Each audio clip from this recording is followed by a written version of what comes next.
चलिए आज मैं क्लास 9 का कुछ ऑब्जेक्टिव लेकर आया हूँ, जिसमें कि जीवन की मौलिक इकाई का ऑब्जेक्टिव लेकर आया हूँ, the fundamental of the unit. चलिए क्वेश्चन चलता हूँ। पहला क्वेश्चन क्या है? पहला क्वेश्चन है कोशिका की खोज किसने किया? कोशिका की खोज किसने किया? तो इसका आंसर क्या होगा? Robert Hooke. इसका आंसर क्या होगा? Robert Hooke. कुछ पॉइंट देखता हूँ, कुछ पॉइंट, हाईलाइट पॉइंट, कुछ हाईलाइट पॉइंट देखता हूँ। दिया हुआ है 1665 में। अब कुछ मैं रॉबर्ट हुक के बारे में बोल रहा हूँ। 1665 ईस्वी में रॉबर्ट हुक ने कोशिका की खोज किया। और कौन सा कोशिका था? मृत कोशिका। कौन सा कोशिका? मृत कोशिका की खोज किया था।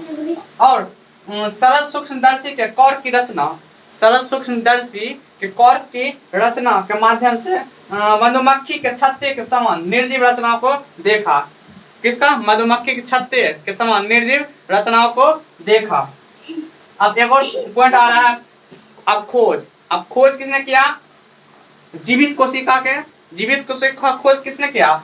तो जीवित कोशिका खोज एंटोनी वन लीएनहॉक। कब? 1674 में, 1674 में। तो लिख लेता हूं जीवित कोशिका खोज, जीवित कोशिका, कोशिका की खोज कब किया था? 1674 में, 1674 में किया था। और मृत कोशिका खोज कब किया गया था? मृत कोशिका की खोज, कोशिका की खोज, खोज, मृत कोशिका खोज रॉबर्ट हुक ने किया था 1665 में, 1665 में। अब कोशिका के अध्ययन, अब कोशिका के अध्ययन को क्या कहते हैं? कोशिका के अध्ययन को साइटोलॉजी, साइटो अध्ययन, अध्ययन, अध्ययन क्या कहते हैं? Cytology, COIT, cyto COTYLOGY, cytology. या फिर इसे क्या कहते हैं? Cell biology, cell biology, cell biology, इसे क्या कहते हैं? Cell biology. कोशिका का अध्ययन को साइटोलॉजी या सेल बायोलॉजी कहते हैं। अब नेक्स्ट क्वेश्चन, नेक्स्ट क्वेश्चन दिया हुआ है, निम्न में कौन बहुकोशिकीय कोशिका जीव है? निम्न में कौन बहुकोशिकीय जीव है? तो इसका आंसर क्या होगा? कवक, कवक। फिर मैं हाईलाइट पॉइंट दिखा रहा हूं। तो जीवन की, शरीर की सबसे पहले कोशिका है क्या? तो जीवन की, जीवन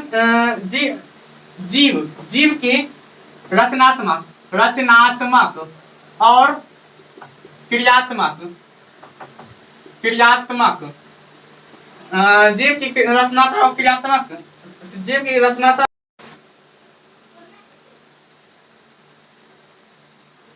अब कोशिका कितने प्रकार के होते हैं? कोशिका, कोशिका कितने प्रकार का होता है? तो 2 प्रकार के। कितने प्रकार के? 2 प्रकार के। नंबर 1 एक कोशिकीय, एक कोशिकीय, एक कोशिकीय जीव, और दूसरा बहुकोशिकीय जीव, बहुकोशिकीय जीव। एक कोशिकीय जीव, दूसरा बहुकोशिकीय जीव। अब एक कोशिकीय जीव के अंतर्गत कौन सी आता है? एक कोशिकीय जीव के अंतर्गत आता है, एक कोशिकीय जीव के अंतर्गत आता है कौन सी?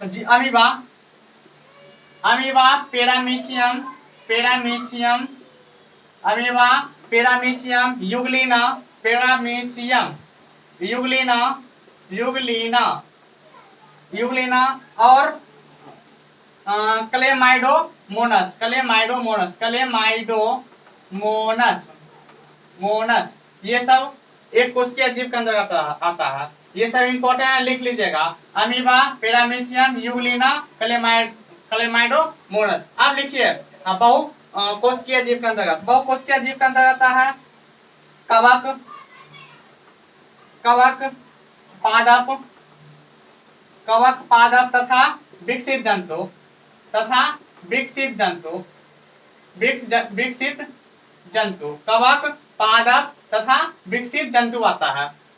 नेक्स्ट क्वेश्चन दिया हुआ है, बहुत सारे कोशिका, बहुत सारे उत्तक के मिलने से क्या बनता है? बहुत सारे उत्तक के मिलने से क्या बनता है?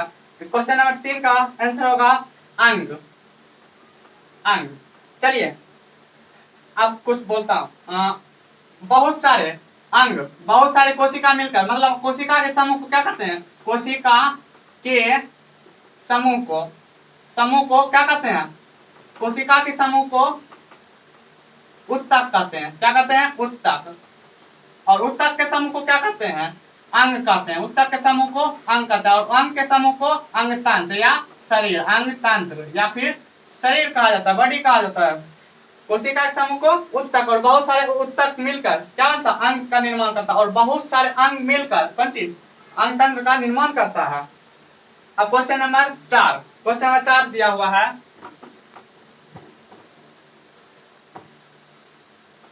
क्वेश्चन नंबर 4 में दिया हुआ है, कोशिका में केंद्र एवं केंद्रिका की खोज किसने किया? तो रॉबर्ट ब्राउन ने। रॉबर्ट ब्राउन ने। इसका आंसर क्या होगा क्वेश्चन नंबर 4 का? रॉबर्ट ब्राउन ने। अब कुछ पॉइंट बोलता हूँ। 1833 में रॉबर्ट ब्राउन के बारे में बोलता हूँ।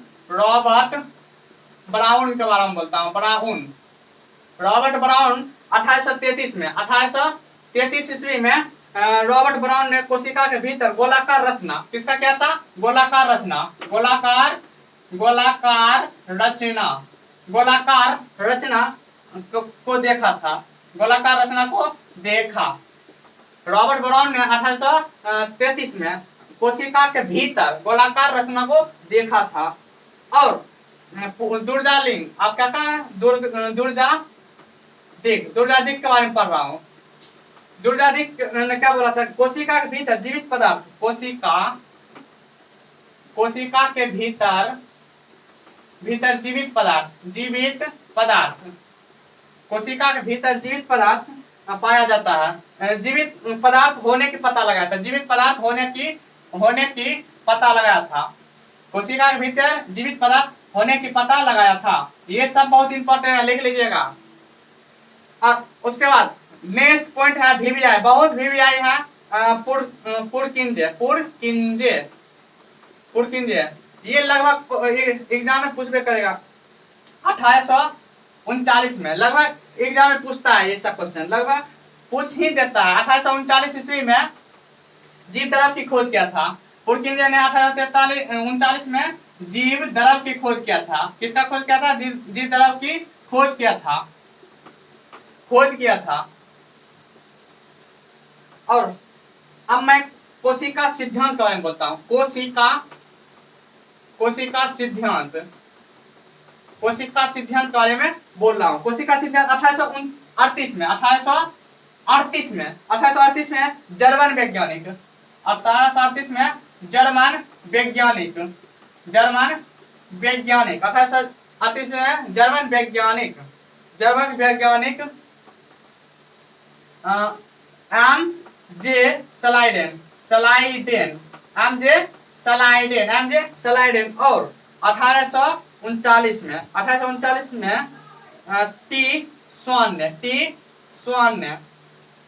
टी स्वान ने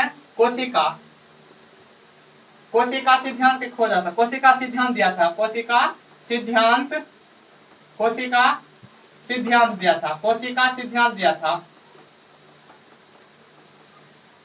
किसने दिया था? इंपॉर्टेंट है। एम सलाइडेन और स्वान ने कोशिका सिद्धांत दिया था। कब दिया था स्वान ने? 1839 में और 1838 में, और 39 में कौन किया था? टी स्वान ने कोशिका सिद्धांत। अब नेक्स्ट क्वेश्चन,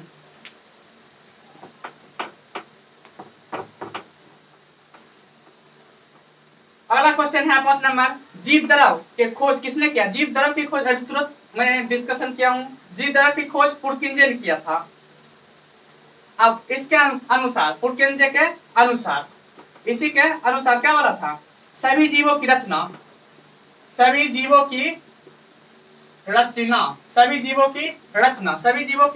कोशिका से हुआ। पहला सिद्धांत क्या था? सभी जीवों की रचना कोशिका से हुआ है। और दूसरा सिद्धांत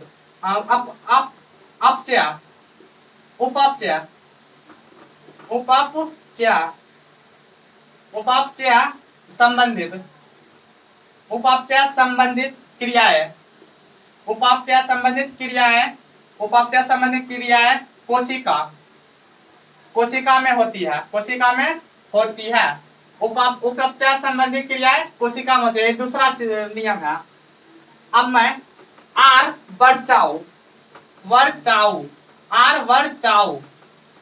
आर वर्चाऊ के बारे में बोल रहा हूँ।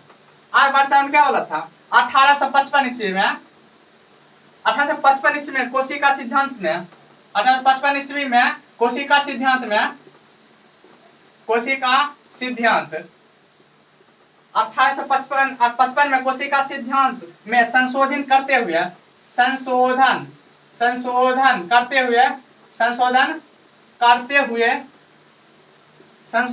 हुए यह जोड़ा गया कि 1855 में कोशिका सिद्धांत संशोधन करते हुए यह जोड़ा गया कि पहले से मौजूद कोशिका नई कोशिका की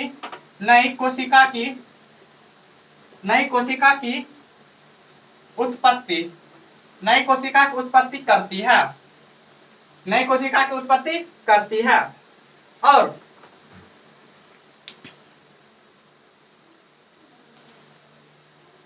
डी, अब उसके बाद D Berry plus Schulz D Berry और सुल्ज क्या बोले थे, डी बेरी और सुल्ज ने इनके अध्ययन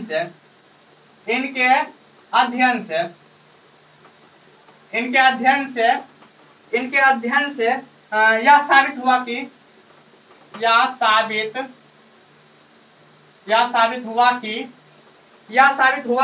कोशिका जीव द्रव्य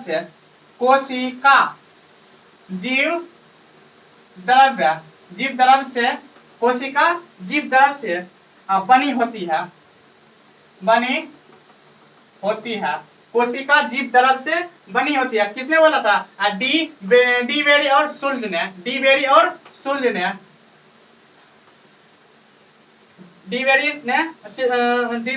ने क्या बोला था?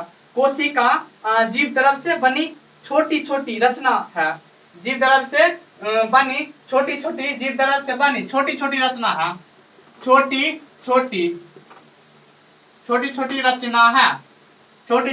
रचना है जिनमें केंद्रक पाए जाते हैं। केंद्रक पाए जाते हैं। आप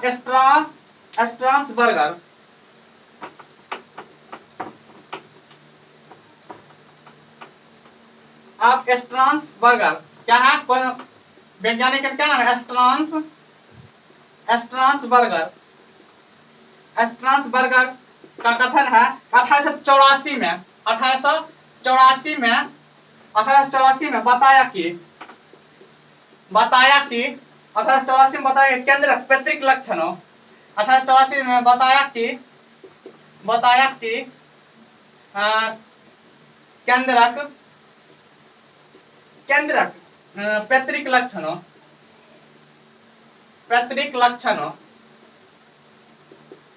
पैतृक लक्षणों को पीढ़ी दर पीढ़ी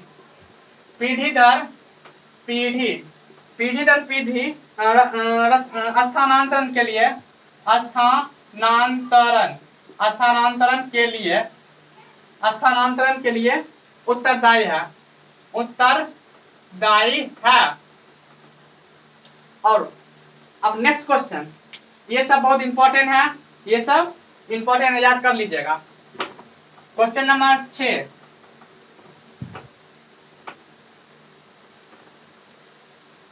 जितना मैं लिखा रहा हूं सब एक एक पॉइंट लिख लीजिएगा, बहुत इंपॉर्टेंट है। क्वेश्चन नंबर 6 में दिया हुआ है कोशिका की वृद्धि किसके द्वारा नियंत्रित होती है? केंद्रक के द्वारा। इसका आंसर क्या होगा? केंद्रक। क्या होगा आंसर? केंद्रक के द्वारा। इसका कुछ पॉइंट है, चलिए इसका कोई पॉइंट है। क्वेश्चन नंबर 7 देखिए। क्वेश्चन नंबर 7 में दिया कोशिका मुख्यतः कितने प्रकार का होता है? कोशिका 2 प्रकार का होता है, एक कोशिकीय जीव और दो बहुकोश की जीव। और एक और मुख्यतः आप कहेगा ना, मुख्यतः कितने प्रकार का होता है, तो वह भी दो ही प्रकार का होता है। तो कौन कौन? प्रोकैरियोटिक, प्रोकैरियोटिक, प्रोकैरियोटिक, प्रोकैरियोटिक कोशिका, कोशिका। और दूसरा क्या है? यूकेरियोटिक कोशिका, यूकेरियोटिक कोशिका, कोशिका। प्रोकैरियोटिक कोशिका और यूकेरियोटिक कोशिका। चलिए अब क्वेश्चन नंबर 8, क्वेश्चन नंबर 8 में दिया हुआ है, निम्न में किस में अधिक गुणसूत्र पाए जाते हैं? अधिक गुणसूत्र किसमें पाए जाते हैं? तो यूकेरियोटिक कोशिका में। इसका आंसर क्या होगा? यूकेरियोटिक कोशिका में, यूकेरियोटिक कोशिका। क्या हो जाएगा आंसर? यूकेरियोटिक कोशिका में। अब मैं प्रोकैरियोटिक कोशिका और यूकेरियोटिक कोशिका में अंतर कुछ बता रहा हूं। अंतर बहुत इंपॉर्टेंट है, अंतर बहुत याद कर लीजिएगा, बहुत इंपॉर्टेंट है।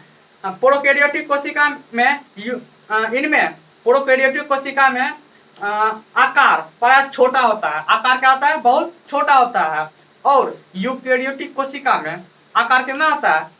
बहुत बड़ा होता है, बहुत बड़ा होता है। केंद्रक क्षेत्र, मतलब प्रोकैरियोटिक कोशिका में केंद्रक क्षेत्र या फिर यूक्लिड किसी झिल्ली से घिरा हुआ होता है, किसी झिल्ली से घिरा हुआ नहीं होता है। उसके बाद केंद्रक क्षेत्र एक झिल्ली द्वारा घिरा हुआ होता है। अब तीसरा अंतर, प्रोकैरियोटिक में इनमें केवल एक गुणसूत्र पाया जाता है और यूकेरियोटिक कोशिका में इनमें एक से अधिक गुणसूत्र पाया जाता है। ये सब बहुत याद कर लीजिएगा और लिखते जाइएगा। क्वेश्चन नंबर और चौथा नंबर अंतर है, इनमें केंद्रक या न्यूक्लियस नहीं पाई जाती है और यूकेरियोटिक कोशिका में इनमें केंद्रक पाई जाती है। और लास्ट पांचवा नंबर में है अंतर, पांचवा नंबर, इनमें कोशिका विभाजन मुकुलन द्वारा होता है। किसके द्वारा? मुकुलन, बहुत इंपॉर्टेंट है। प्रोकैरियोटिक कोशिका में किसके द्वारा होता है? तो मुकुलन द्वारा। लिख लीजिएगा, क्वेश्चन में आएगा, इंपॉर्टेंट है। और यूकेरियोटिक कोशिका में इनमें समूहसूत्र या अर्धसूत्र द्वारा कोशिका विभाजन होता है। क्वेश्चन नंबर 8 या 9 होगा। नेक्स्ट क्वेश्चन है, इलेक्ट्रॉन सूक्ष्मदर्शी की रचना किससे किया गया? किसने किया? इलेक्ट्रॉन सूक्ष्मदर्शी की खोज किसने किया? तो इसका आंसर क्या होगा? दोनों, मतलब एम नॉल और रस्का दोनों किया था। एम नॉल और रस्का, रस्का दोनों किया था। याद कर लेगा, एम नॉल एवं रस्का इलेक्ट्रॉन सूक्ष्मदर्शी की खोज किया था। अब कब किया था? कब किया था? 1932 में। कब किया था? 1932 में किया था। और कहाँ का वैज्ञानिक था? जर्मनी का वैज्ञानिक था। कहाँ के? जर्मनी का वैज्ञानिक था। ये दोनों कौन था? जर्मनी का वैज्ञानिक था। और कितना गुना? 1,00,000, 1,00,000 गुना, 1,00,000 गुना आवर्धित प्रतिध्वनि, आवर्धित, आवर्धित, आवर्धित, मतलब कि 1,00,000 गुना अधिक बड़ा सूक्ष्मदर्शी से, इलेक्ट्रॉन सूक्ष्मदर्शी से। अब question number next, question number दिया हुआ है, सभी कोशिका में कितने मुख्य कार्य क्षेत्र होता है? सभी कोशिका में मुख्य कार्य 3 प्रकार का होता है। आंसर क्या होगा? Option number C, 3। आप कुछ पॉइंट है, पहला पॉइंट है प्लाज्मा। क्या है? प्लाज्मा। सभी कोशिका में कितने प्रकार के मुख्य कार्य है? पहला कार्य क्या है? प्लाज्मा। दूसरा कार्य प्लाज्मा झिल्ली। दूसरा नंबर केंद्रक, सब लिखते जाइएगा, बहुत इंपॉर्टेंट है, केंद्रक। तीसरा नाम है कोशिका द्रव, कोशिका द्रव्य, कोशिका द्रव्य। अब क्वेश्चन नंबर 10, क्वेश्चन नंबर 10 में दिया हुआ है, प्रत्येक कोशिका के संपूर्ण आंतरिक रचना लिपिड एवं प्रोटीन के अणुओं से बनी एवं जीवित झिल्ली से घिरी होती है, उसे क्या कहते हैं? इसका सही आंसर क्या होगा? प्लाज्मा झिल्ली। क्या होगा आंसर? प्लाज्मा झिल्ली। क्वेश्चन नंबर 10 था शायद, प्लाज्मा झिल्ली। आंसर प्लाज्मा झिल्ली। इसमें कुछ पॉइंट दिया हुआ है। प्रत्येक कोशिका के आंतरिक रचना, प्रत्येक कोशिका की आंतरिक रचना किससे बना होता है? लिपिड और प्रोटीन के। याद कर लीजिएगा, लिपिड और प्रोटीन, लिपिड और प्रोटीन, लिपिड और प्रोटीन का अणु से बहुत इंपॉर्टेंट है। लिपिड और प्रोटीन का अणु, प्रत्येक कोशिका का आंतरिक रचना किसका बना होता है? लिपिड और प्रोटीन का अणु से। चलिए नेक्स्ट क्वेश्चन में मिलते हैं फिर से। धन्यवाद, जय हिंद।